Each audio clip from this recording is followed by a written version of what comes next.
Day and happy Sunday here in Maryland. Keith, you kind of gave yourself an early Father's Day gift yesterday when Holy Synchronicity crossed the wire first in, I believe, the 8th or ninth race. Yeah, that was 8th.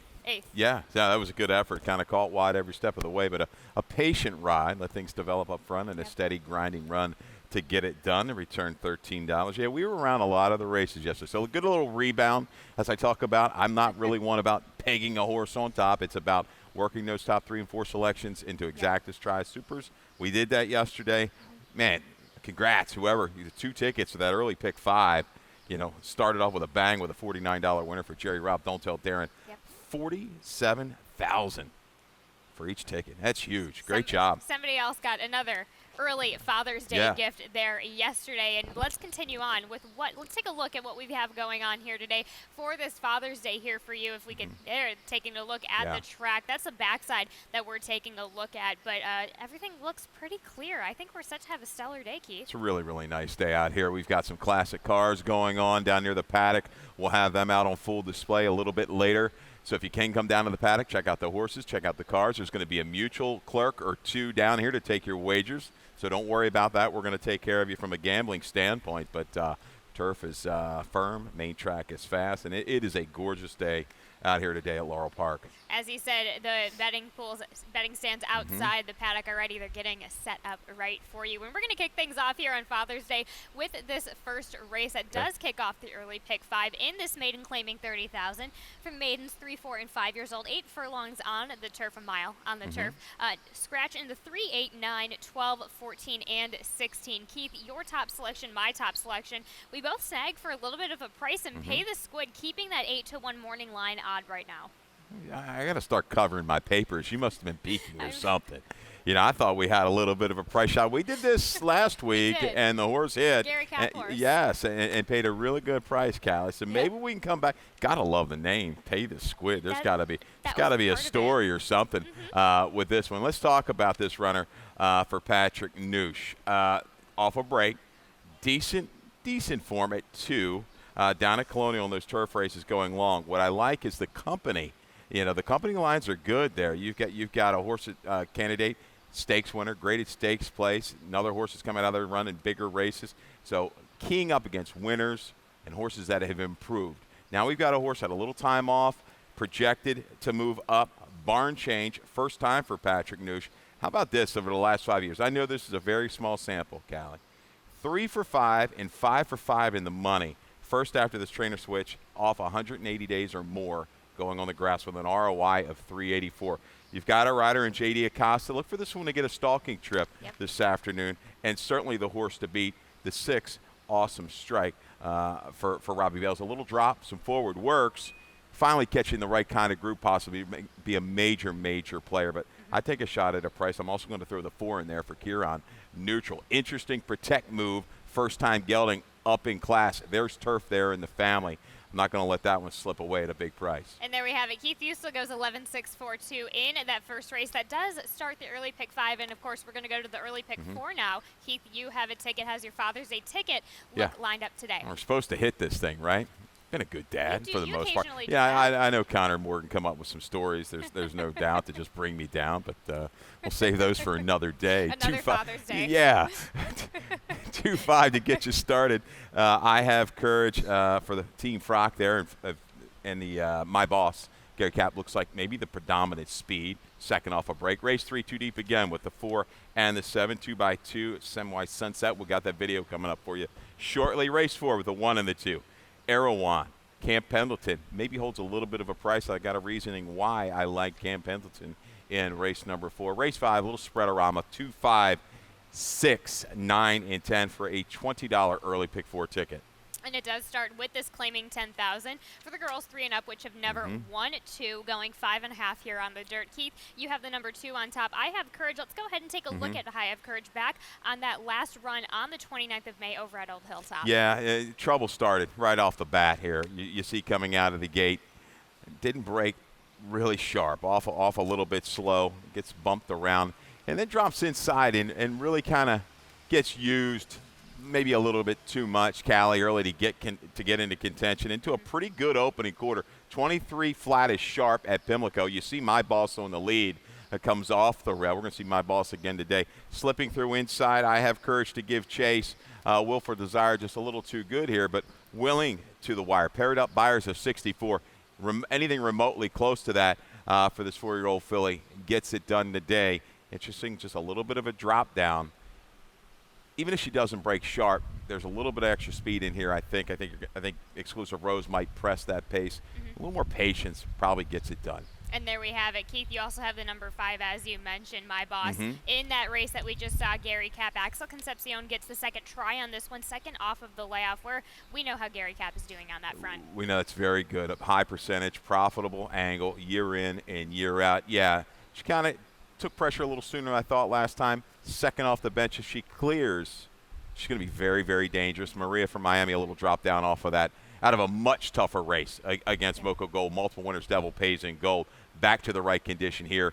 Wouldn't be surprised to see her kind of take that stalking, prompting trip and go into the pace. And she's got a shot in here as well. Angel Cruz gets the mount here on the 4, Maria from Miami. And there we go. There's a nice little update as Keith Fusel goes 2-5-4-1 there in the start of the early pick 4. Race number 3 in that second leg is a starter optional 20, going a mile and 16th on the turf for the 3-year-olds and up scratch in the 1, the Rail, Burgee. Yeah. You have the number 4 and the number 7 in your exacta, and they teamed up last time out. If we could take a look back on June the 2nd over at Pimlico on the grass. Yeah, both really good efforts. Samia Sunset was wide early, dropped in a little bit to save some ground, and then worked outward. 2x2 just got a really good ride here, was able to kind of rate in behind horses, works outward about 5 wide coming to the head of the lane. And it's going to be a battle here, top of the stretch. Semwai Sunset, 2x2. They emerge, really, ding-dong battle. Really good run to the wire. 2x2, it looks like the confidence is back. Got back to the preferred surface. I know, wait a little bit picking up here, but I think from this post position, again, can get that similar type of trip, tucked in behind the pace, and bring a finish. These two are pretty close, in my opinion. They are. And, of course, too strong. Rudy Sanchez Solomon, he just had a nice win at a little bit of a price yesterday. The barn is heating back up now. I think things are back here on Laurel, and I think that has a big factor to do with it, Keith. Absolutely. It has run mid-80s on the turf course, similar to 2x2. Third now off a little bit of a break. Might enhance the stamina for that when you've got a very solid turf rider in Ruiz as well. As Keith Fusel goes 4-7-8-5 there in the third race. At number 4 is a claiming 5,000, a mile and 16th on the turf. It also starts the Rainbow Pick 6. Let me give you a quick little structure. I give you 2 deep, 1-5 here, Irwan and Bahama Channel. You have the number 2 as your top selection, Camp Pendleton in this race, though. Race number 5 in a maiden claiming 45, a mile and 16th on the turf. 9 and 10 could have gone potentially a little bit longer. We have a good stat from you on the number 2 Love Knot, Michael Stidham in that race. Race number 6, that Jackpot Super High 5 race is a mile and 8th event on the turf. Allowance optional claiming 40. I think there's a lot of options there. So I go ahead, I press that 5 wide button. And race number 7, 3 deep. Race number 8, 4 deep. And I single in race number 9 on the 6-horse in Nash Vegas for Hugh McMahon. Why not? So then I am going to circle back here to race number 4 and close out that $48 ticket, and we'll bring it back to the race that does kick off that Rainbow Pick 6, claiming 5,000, a mile and 16th on the dirt. Keith, you have the number 2, as I mentioned on top, Camp Pendleton. We just talked about this. Rudy Sanchez Solomon gets Charlie Marquez back in the saddle today. And don't sleep on the Pick 6. It may not be a huge carryover or anything like that, but that payout yesterday, I actually canceled a ticket. I'm very upset with myself. I think it paid like $5.98. It was like a $18, $20 ticket. I'm like, no, I'm not going to pay it. Yeah. I never thought it would return that. So, you get days like this, you can sneak in. Sure. You need one little stranger to make it a pretty good ticket, and that's what you got yesterday. And I think our horse, Holy Synchronicity, was kind of the main one to boost that payout. I go Camp Pendleton. The last time this guy was in a conditioned nickel race, he galloped. I know he's 0 for 5 going 2 turns. I still think he can handle the distance. I think he's going to like this field. What presents itself is some speed. Erewhon, I think, will be close. Bahama Channel also into the mix. I think we're going to have a flow that's okay. Crown Count Cristo also stretching out. Drops in, freshened up, I think Cam Pendleton gets a stalk and pounce kind of trip. He's beating the right kind over this course. I love this coming back to the condition. Yeah, absolutely. As Keith Fusel goes 2-1-7-5 there in race number 4, and we will be right back after this commercial break to talk about the rest of our Father's Day race card here on Sunday. And they're off.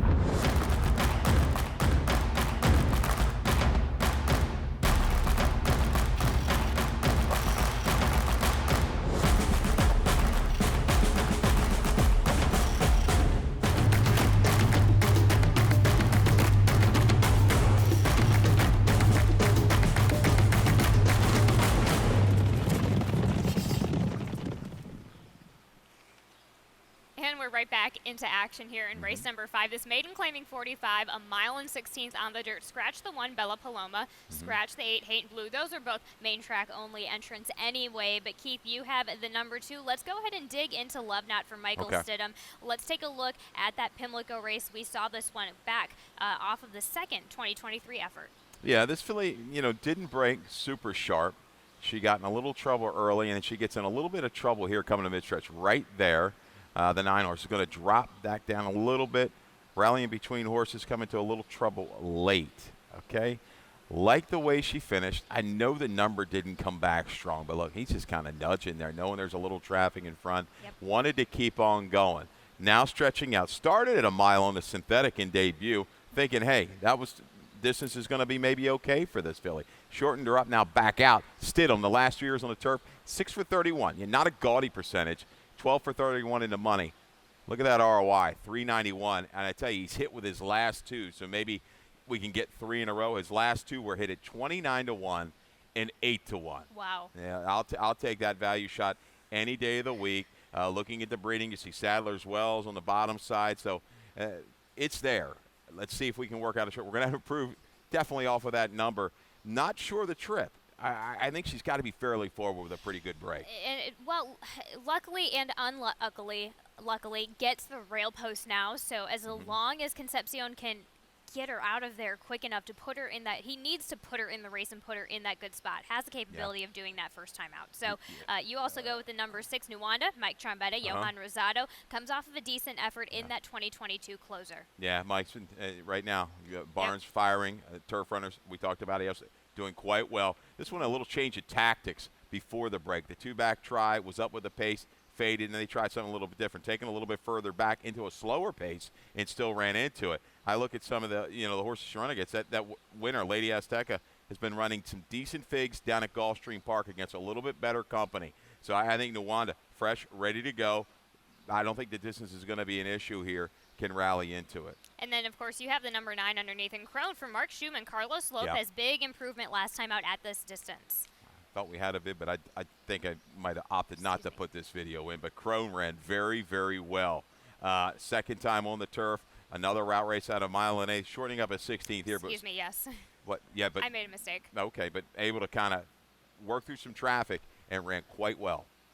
And there we have it, 2, 6, 9, 10 for Keith Fusel there in race number 5. And race number 6 is that jackpot super high 5 stint that we have going on in race 6 and in only race 6. Of course, we have a nice little carryover, 3,308. Of course, get in on that action. This is as you mentioned, tricky cards throughout the whole weekend that we've had. And I think today is perhaps the trickiest. So let's try and figure out this 6th race. This now mile and an 1/8 on the turf. This allowance optional claiming 40. Scratch the 1A maximum impact, the 2 Jewel Stone, the 4 You Must Chill, and the 12 Trash Talkin' Larry. You land on the number, just switching up your picks. Yep. You land on Wicked Prankster. I had this one underneath. Sam Davis, Richard Monterey. The track, the turf, the way it's been running works very, very well for his style today. Exactly. You've got a couple horses in here with some back form that works. Some recent races a little bit questionable. I think overall they might be just a little bit better turf horse. But you talked about the way the track's playing. We saw it with Dr. Davis yesterday. We saw it the day before with Sheldon's horse with the blinkers on. A little speed, a little stamina can take you a long way and can be very profitable for you here. Wicked Prankster, you had to do a little audible here. Late scratches, I didn't get them till later. That was my bad. But Wicked Prankster, 3rd off of a break. Last time out, a little weakened. Eons we saw come back and run, a trouble 3rd. Had some traffic top of the stretch, was able to split horses late against the better field. I don't see any real challengers early. Do you, Callie? I think a Wicked Prankster, and it's a barn that's not going to attract a slew of money. But this horse tries hard on the grass, and I think he can carry it a long way in here. I mean, I have a potential couple others that could join him. You never. I really am not totally sure what Siege of Boston is going to do. Also taking a look at Kobolov, who I have you and I have underneath, had a bit of a plotter type. That's how. So with a plotter type, you kind of want to send him a bit. That's just kind of how I see it. But look, I agree with you as far as the main dominant speed. Wicked Prankster's it. Yeah, I like Siege of Boston. Toner, Ruiz, been a very good combination. They were hitting at a high rate, profitable.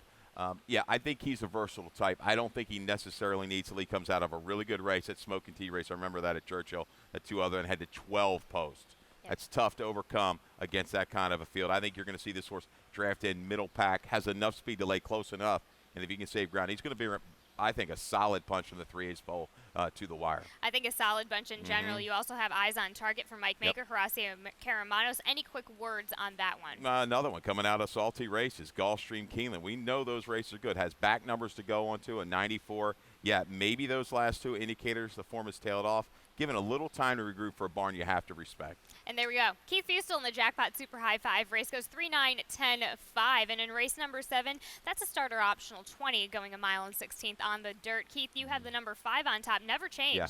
This one is in the barn of Mario Saray Jr. Grant Whitaker. Decent effort last time out. I mean, doesn't Brilliant Chase almost look too good? I mean, I've got lined at 2. I think he's going to end up going off a little bit lower. A reclaim for Jamie Ness. It's the stretch out. It's had a good trip last time. 1 mile and a 16th. He might be a little bit vulnerable.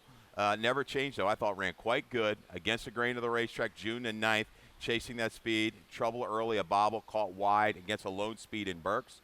The 2-back try works for me. Cecilia Mike's a solid starter. I think if things kind of get heated a little up front, which I think they will. Good luck, Chuck is fresh. Jason takes long. Even horse on the outside, Krug. They're going to be out there wanting to battle for position. Grant, just tuck in, settle, be patient, and bring a run. And there we have it. You also have underneath the number 6, outside Dixie Draw, Norman Cash, William Humphrey, looking for a little bit of a turnaround with this one. Yeah, one of his better days. He beats this field, no doubt. He's an awfully short price if he was in form. Last time, turf. Okay, I'm willing to forgive that. The time before, I expect a little bit more. This is the drop. He's a real kind of a guess for me, to be honest. I'm not going to leave him out of my exacta boxes. I just don't know if I can fully trust him. And that's how Keith Fustel gets to 5-3-6-1 there in race number 7, race number 8. Of course, the one we're all here for, the Stormy Blue Stakes, 5.5 on the turf for the straight 3-year-old filly, scratching the 1 hide right away, scratching the 3 Alva Star. You land on the number 4, My Sweet Affair. Let's go ahead and take a look at My Sweet Affair, back from that effort over at Keeneland, 2-back. Yeah, you're going to look at this race, April the 14th at Keeneland, going 5.5 furlongs, bigger field in a limestone. And one thing we can talk about, My Sweet Affair has run against the right kind. 3-path around the turn, is going to work a trip in between horses and finishes up quite well, only beaten a length. She's going to encounter a field today that is pretty much, they want the lead. Pretty much everybody in here looks like they got to be fairly close. I think Maserati's got a little bit of a rating gear. Look at this run here late. But company lines hung out wide last time into that flow and just kind of came up empty. Just, horses get out there. They don't get that cover. They don't bring that finish. I think George Weaver brings this one in here. She'll bring a finish. Sure. Going to love this extra longer stretch. But I think she's going to be in range, certainly by the time they hit mid-stretch. She was my original top pick. Okay. You go with the number 2 underneath, who now inherits the rail in Maserati, Brittany Russell, Sheldon Russell. Again, this is a trend that's been going on with Brittany. You change them up to the turf. We see a bit of different horses that are going on. Boy, she found a new home on the turf, right? Just a completely different filly right now, prompting quick paces. And she got the lead last time. I thought, okay, she might pack it a little bit. I like the Fondi. Fondi's going to wear her down. No, she dug in. So this little extra 16th doesn't quite concern me. She's that other one that I think if it needs to sit, she can. She's not going to be too far out of it. I know that she's got natural speed. Sheldon does a good job of kind of rating that speed and getting her to finish. You also have After 8 for Arnaud Delacour. Georgie Ruiz gets the call here today. Another one potentially has a little bit of that outside speed factor, but shortening up for the first time in 2023. Yeah, clipped around there really, really fast at Pimlico. Look at those internals. I know that the turf was firming over. That was rolling. Yeah, can she kind of rate back? Because I don't know.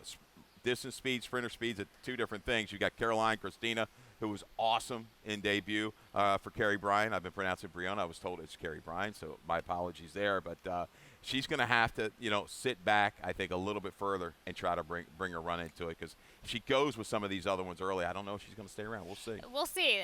We can only know so much for a second-time starter. But Keith Ustel goes 4-2, 6-5 there in the Stormy Blue Stakes in race number 9. Our nightcap of the night is claiming 5,000, going 7 furlongs here on the dirt. You have the number 7 Oxide on top. Of course, a fan favorite. Kieran, now back in the barn of Kieran McGee, it gets Jamie Rodriguez. That's the key, right? Was a voided claim May the 7th.